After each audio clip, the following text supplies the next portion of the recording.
ವೇದಿಕೆ ಮೇಲೆ ಉಪಸ್ಥಿತರಿರುವಂಥ ಕಾರ್ಯಕ್ರಮದ ಅಧ್ಯಕ್ಷತೆಯನ್ನು ವಹಿಸಿರುವಂಥ ವಿನಯ್ ಬೈಜಲ್ಜಿರವರೇ ಹಾಗೂ ಭಾಗದ ಸಂಘ ಚಾಲಕರು, ನಮ್ಮೆಲ್ಲರ ಮಾರ್ಗದರ್ಶನವನ್ನು ಮಾಡ್ತಾ ಇರುವಂತಹ ಸೀತಾರಾಮ್ ಭಟ್ಜಿಯವರೇ ಹಾಗೂ ಮಂಥನದ ಮೊದಲ ಕಾರ್ಯಕ್ರಮದಲ್ಲೇ ಅಕ್ಷಯ ನಗರದ ನಿವಾಸಿಗಳಾಗಿ ಇಷ್ಟೊಂದು ದೊಡ್ಡ ಸಂಖ್ಯೆಯಲ್ಲಿ ರಾಷ್ಟ್ರೀಯ ವಿಚಾರವಾದವನ್ನು ಬೆಂಬಲಿಸುವಂಥ ದೃಷ್ಟಿಯಿಂದ ಇಷ್ಟೊಂದು ಅಪಾರ ಸಂಖ್ಯೆಯಲ್ಲಿ ನೆರೆದಿರುವಂಥ ಅಕ್ಷಯ ನಗರದ ಎಲ್ಲ ದೇಶಭಕ್ತ ಬಂಧುಗಳೇ, ಮೊದಲನೇದಾಗಿ ಕಾರ್ಯಕ್ರಮಕ್ಕೆ ತಡವಾಗಿ ಬಂದಿದ್ದಕ್ಕೆ ನಿಮ್ಮ ಕ್ಷಮೆ ಇರಲಿ. ಇವತ್ತು ನಾವು ನೆರೆ ಪರಿಹಾರದ ಪ್ರಯುಕ್ತ ನಮ್ಮ ಭಾಗದಲ್ಲಿ ಜನರಿಂದ ಸೇರಿಸಿ ಒಗ್ಗಟ್ಟು ಮಾಡಿದಂಥ ರಿಲೀಫ್ ಮಟೀರಿಯಲ್ಗಳನ್ನು ಟ್ರಕ್ಗಳಲ್ಲಿ ಕಟ್ಟು ಮಾಡಿ ಅದನ್ನೆಲ್ಲ ಒಂದು ಕಡೆಯಿಂದ ಕಳಿಸುವಂಥ ಕಾರ್ಯಕ್ರಮಗಳು ನಡೀತಾ ಇದ್ವು. ನಾವಿರುವಂಥದ್ದು ಗಿರಿನಗರದಿಂದ ಅಕ್ಷಯ ನಗರಕ್ಕೆ ಬರುವಂಥದ್ದು ಒಂದು ಬಹಳ ದೊಡ್ಡ ಸರ್ಕಸ್ಸು. ಅದರಿಂದ ತಡ ಆಗಿದ್ದರಿಂದ ನಿಮ್ಮ ಕ್ಷಮೆಯನ್ನು ಕೇಳ್ತಾ, the subject for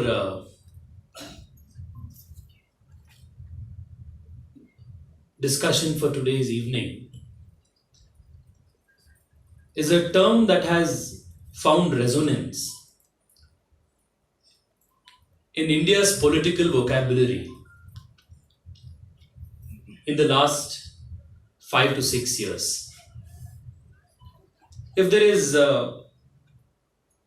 one person who can be credited as the progenitor of the idea, ideation and enunciation of the concept of New India, it ought to be our Honorable Prime Minister Shri Narendra Modi. Before I expound further on the nuances and the conceptual ideation behind what is New India,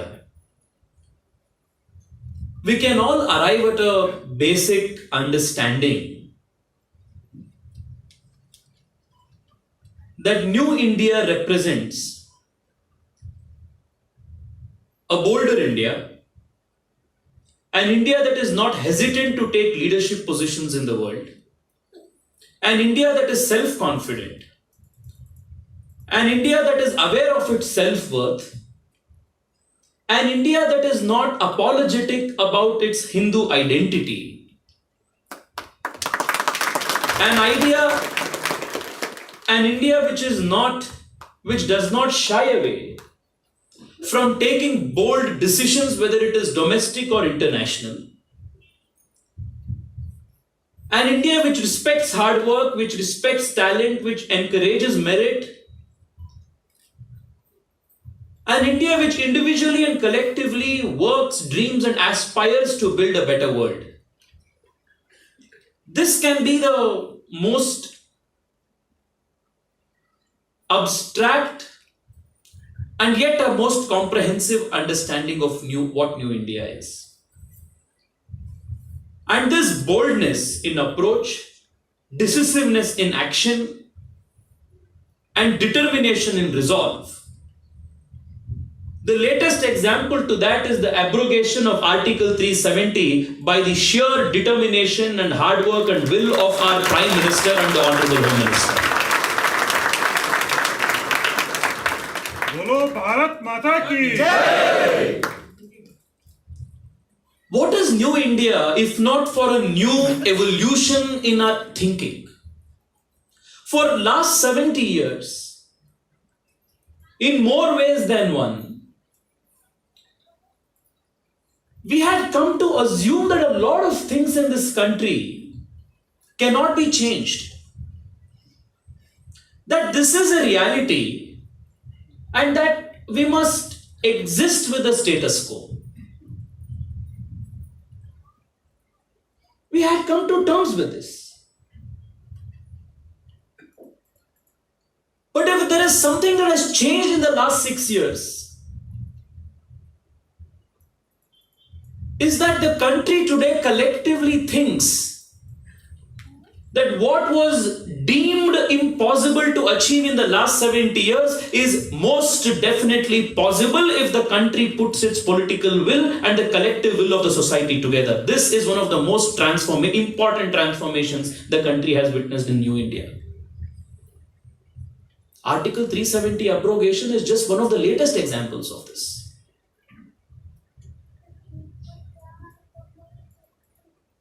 If the Prime Minister is the progenitor of the idea of New India in more ways than one, friends, the Prime Minister himself also is a product of New India.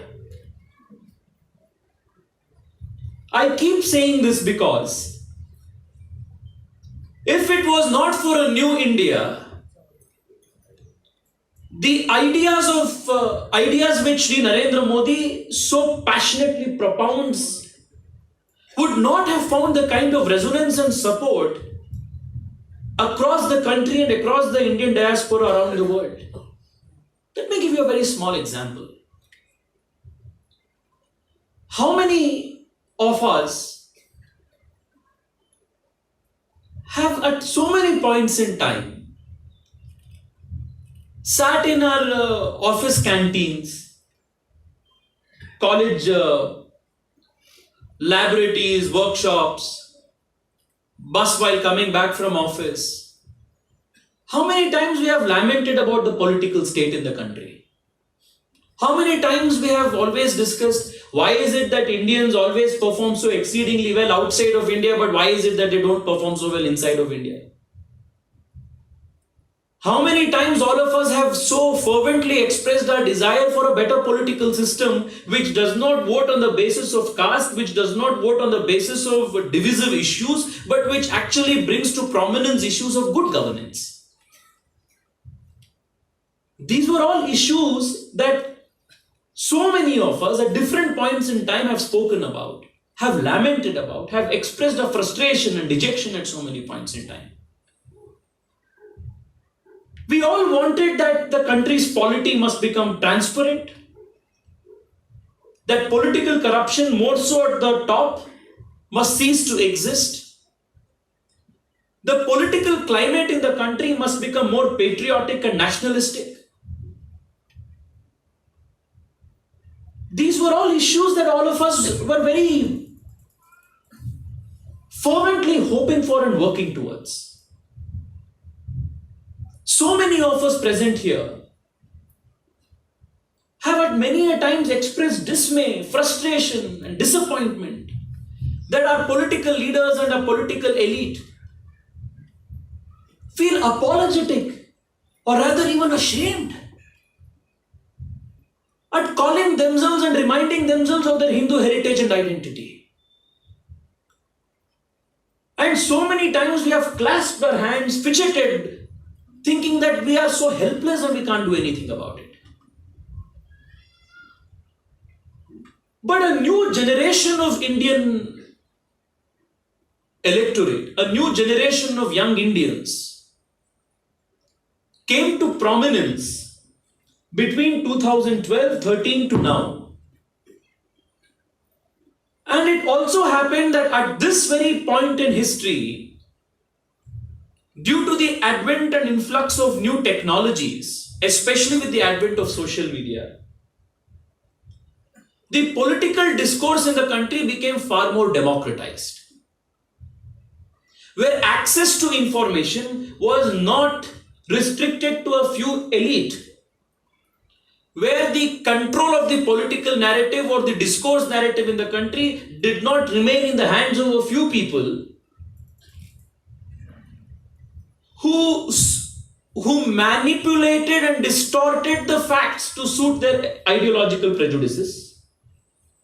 Because today, every common Indian had the power to write, edit, and publish his own voice and opinion in the forums that he wanted to, in the manner in which he wanted to, unhindered by an editor who sat somewhere in a Lutyens club in Delhi who would not have otherwise published the article because that article did not suit his ideological lens. All of these things came together at the right intersection. A journalist asked me during my campaign, when we were expressing immense confidence in an emphatic victory for the Bharatiya Janata Party and the Prime Minister. A similar energy and enthusiasm was displayed by all of you even in 2004. But you all know the result. What makes you think that 2019 will not be a repeat of 2004? This was the question the journalist posed me. My answer to him was very simple. Was in 2004, I did not have the power to vote. Though I wanted to vote in 2004, I did not have the power to vote. But in 2019, not just me, but millions and millions of young Indians like me have the power to vote, and they will be making a new India possible.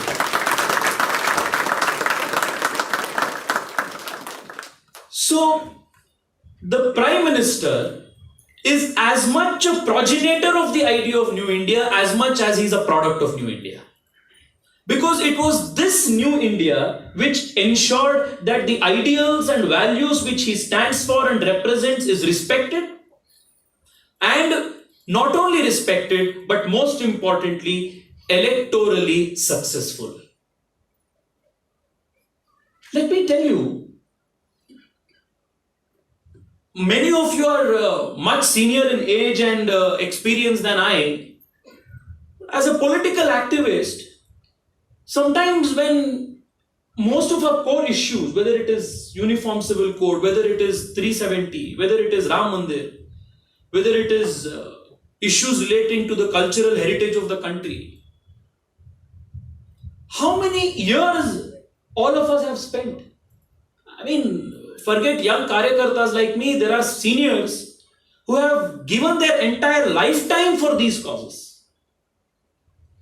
And when after a few generations, your goal seems still so distant, a sort of despondency creeps in. We feel that, chalo, we are saying all of these things, but somewhere deep down in your own heart you feel, this may not be possible, yaar. But then, there are some epochal moments in history which remind us that that distant dream or goal of ours which seems so difficult to achieve can still be possible if collectively all of us put our hearts and mind to it. Imagine how this new India is taking birth. How in the rise of a new India, we are also witnessing the strength of the old India. And the example of Article 370 can be a great example for us. Kashmir is not something that is artificially or legally or constitutionally just tied to the country. Namaste Sharada Devi, Kashmir Puravasini was something that all of us from a few hundred years, even before the Constitution of India came into existence, all of us have been chanting. And not just in Kashmir, not just in the north of India, but even in the southernmost parts of the country, this is a shloka that thousands of our children pray every single day. Therefore, the umbilical cord between the common Indian with the Kashmir, with Jammu and Kashmir, is not something that started with the instrument of accession or even with Article 370, which came into existence in 1947 and 1952 respectively. It's a millennia-old tradition. Adi Shankara had gone from Kerala to Kashmir and had established a temple there. Millions have been going to Kashmir for pilgrimage. Most of our Sanskrit literature, grammar, most of the respected grammarians find their places of worship, places of work in Kashmir. Fast forward all of this and come to an India which is after independence. We still find a Shyama Prasad Mukherjee who gave his all, attained martyrdom, just because he wanted to keep the northernmost point of India, the Jammu and Kashmir, an integral part of the country. After Shyama Prasad Mukherjee and Pandit Deen Dayal Upadhyay, a new generation of leaders came. A new generation of Karyakartas, a new generation of people who believed in this ideology and believed in this cause. Whether it was Atal Bihari Vajpayee, L.K. Advani, Murli Manohar Joshi, and the millions and millions of Karyakartas, nameless Karyakartas who came together to support this cause. They all again strive to do the same thing. A new generation came. Narendra Modi, Amit Shah, the millions and millions of all of us who are supporting this cause and believe this. But the common thread remains the same from the day Adi Shankara went from the southernmost part of India to Kashmir to Narendra Modi and Amit Shah today and all of us today. All of us have the same thread of ideologies putting all of us together. Therefore, in this rise of New India, we are also witnessing the rise of an India which is uninterrupted, which is Akhanda, Ananta and Atulya. This itself is the essence of India. The beauty of this country is that it is ever eternal. And for anything to be ever eternal, it has to be ever young. At the same time, we are the oldest. All of these come together as a confluence to make the birth of a new India possible. And my dear friends, a new India will rise again 100 years from now. When we will not be there to witness it, a whole new generation of Indians inspired by the very same ideals with which we got inspired today, the same ideals with which our forefathers a few hundred years ago were inspired by, the same ideals will inspire a new generation of Indians 100 years from now, and they will again work towards building a new India 100 years from now. That's how this continuity, that's how this civilization will continue to exist. Which is why we are the Sanatana Dharma. And if we look at the strength of our civilization and how we are reclaiming that strength is visible in a few major dimensions, which I would like to briefly highlight. India was naturally, given our geographical existence, given our topography, given our strength of human resource, we have traditionally been a country which has exerted great amount of influence on the world in whether it is in economics, whether it is in politics, whether it is in spirituality, whether it is culture.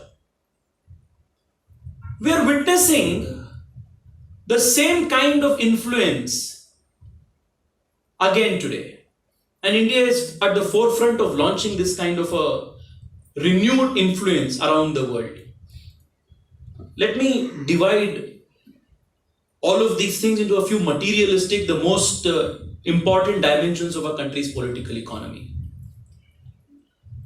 Most of us here, at least the young people here, we are the products of a new India in terms of an India which is post-1990, which witnessed economic liberalization, which witnessed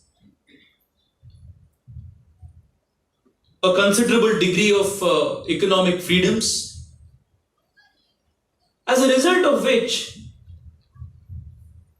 the country is making rapid progress towards becoming one of the most powerful economic engines of the world.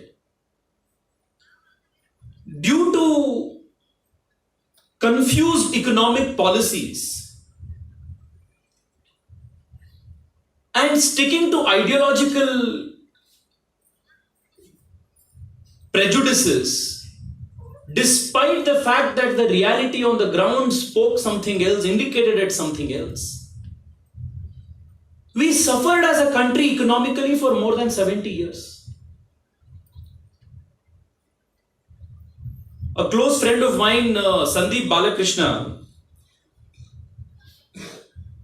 gave Pandit Nehru a very appropriate epithet and a title.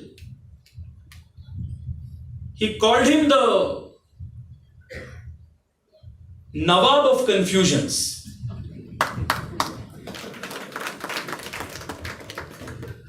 So this Nawab of Confusions ensured that India got into such a complex economic quagmire, a regulatory quagmire, that what is inherently the genius of Indians, which is entrepreneurial, which is being intellectually smart, which is finding a solution to the most difficult of problems in the most out-of-the-box thinking manner, these inherent strengths of an Indian civilization got suppressed for a very long time. Earning profit, I'm using the words very carefully, earning profit was looked down upon. Whereas if you look at our civilizational history, whether it is Vidura Niti, whether it is the Shanti Parva of the Mahabharata, whether it was the stress laid by the kings of Vijayanagara, whether it was our kings of Mysore, whether it is kings of Trivandrum, whether it is the fact that all of us as a country, especially here in the south, chant the Lakshmi's name not once but a different 1000 names in the Lakshmi Sahasranama. The earning of profit was looked down upon, and therefore the country's entrepreneurial genius took a very bad beating. But today, this has been greatly reversed. And we are encouraging our young people to explore avenues of entrepreneurship, go out to different parts of the world, take the bull by the horns, and try solving the most pressing of global challenges and global issues, not only sitting in India, but going across different parts of the world. As a result of all of these cumulative efforts, which started with P.V. Narasimha Rao, was furthered and deepened by Atal Bihari Vajpayee, and have been given great structural reforms under the leadership of Prime Minister Narendra Modi, the country is witnessing a more formal, more organized, a more liberal and a more encouraging economic structured order, which is empowering the most common Indian to explore his potential to the fullest. As a result, today we are a country, despite the decline in the growth in the last few quarters owing to a lot of global reasons as well as domestic challenges, we still are the world's fastest growing large economy, and we as Indians have absolutely complete right in taking pride for being the cynosure of all eyes in the global economic order, despite other more advanced countries falling behind in a laggard fashion. This is because of the genius of this country. I kept saying this earlier as well, that what we witnessed as a nation under the leadership of Prime Minister Nehru, which was labeled by the Lutyens economists as the Hindu rate of growth, that was actually and in all essence the Hindu rate of, it was not the Hindu rate of growth, but it was the Nehruvian rate of growth. But what we are today witnessing under the leadership of Prime Minister Modi, where we are now launching every single day leaps and bounds towards becoming a global economic superpower, is the real Hindu rate of growth that India is witnessing for the first time. If you look at the structural